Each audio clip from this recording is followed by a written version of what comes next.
If you travel on the M1, you may pass the motorway service station at Tibshelf, about halfway between Sheffield and Nottingham. What you may not realise is that you're passing within a mile of the site of Britain's first oil field, located between Tibshelf and Hardstoft. It is the latter hamlet which gives its name to the Hardstoft oil field. Today, the site of the original oil producing well can be seen in the garden centre on the B6039 north of Tibshelf. The original site of the Hardstoft producing well is located on land adjoining the garden centre.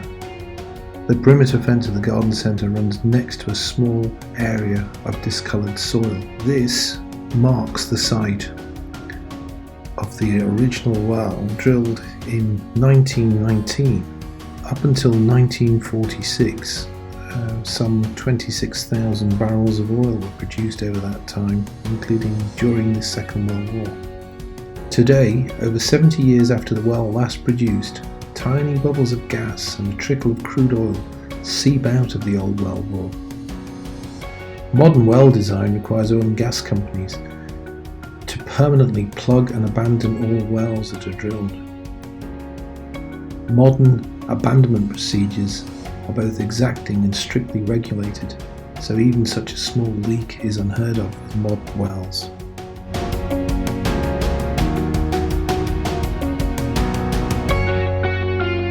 There is a naturally occurring oil seep, which you can find at Windy Knoll near Castleton in Derbyshire, which has probably leaked for millions of years, and most of the oil has biodegraded and effectively disappeared. The gas has long since been diluted and transformed in the atmosphere. Because of the long and complex geology of the United Kingdom, most oil was lost to surface during mountain building episodes some tens to hundreds of millions of years ago, before Homo sapiens appeared on the scene. What is and can be found and produced today is merely the remnants of formerly vast oil and gas accumulations which have not yet migrated to the surface.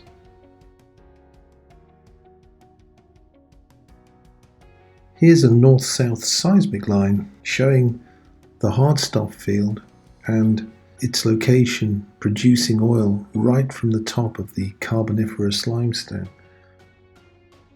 This section shows that the structure is a sort of an inverted anticline. That you can see that there are actually other anticlines, similar anticlines on this section.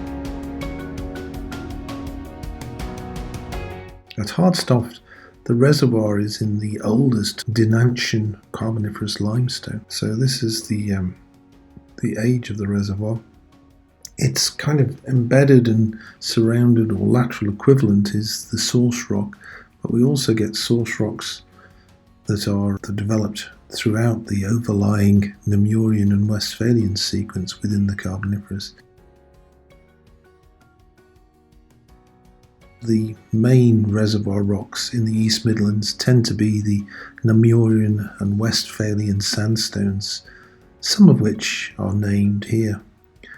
And the seal and further source is by the intraformational shales within the Carboniferous sequence.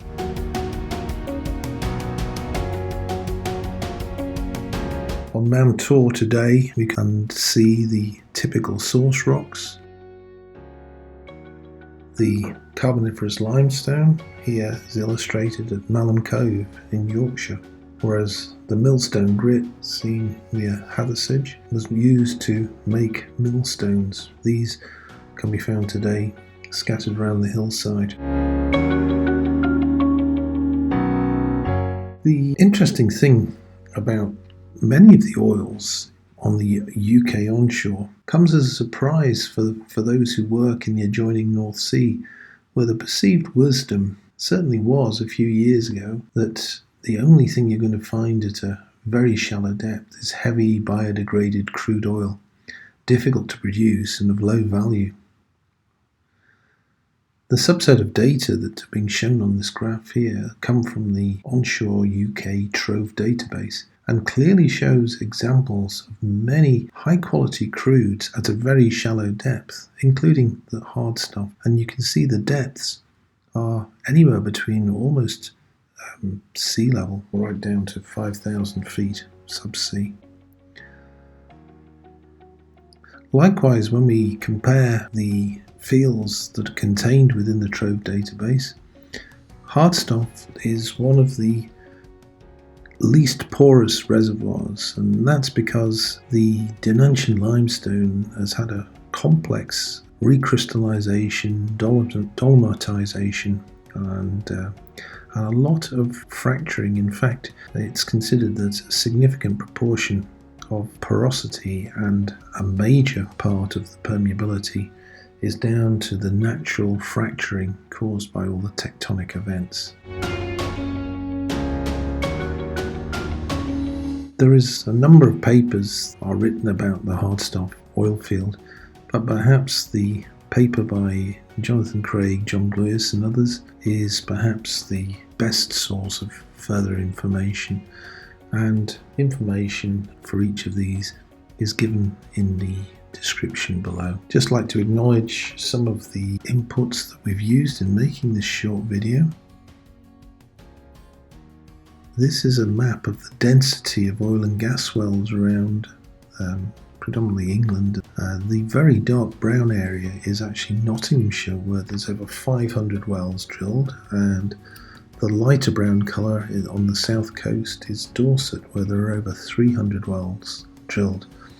But it's clear that many counties have seen oil and gas activity, but generally, in my experience, people don't even know that there has been any exploration or production in the local area.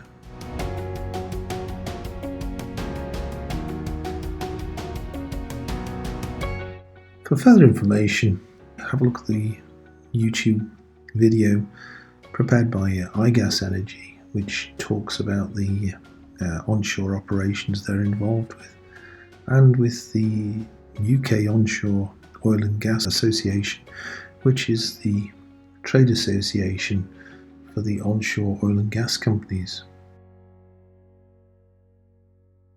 We post regular short videos on geology and infrastructure of oil and gas fields worldwide. I would like to thank our subscribers to the Trove database who make this video series possible.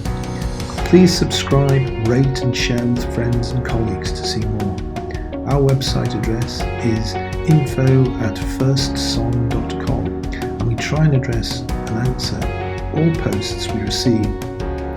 Finally, thanks for watching, and we hope to see you back here soon.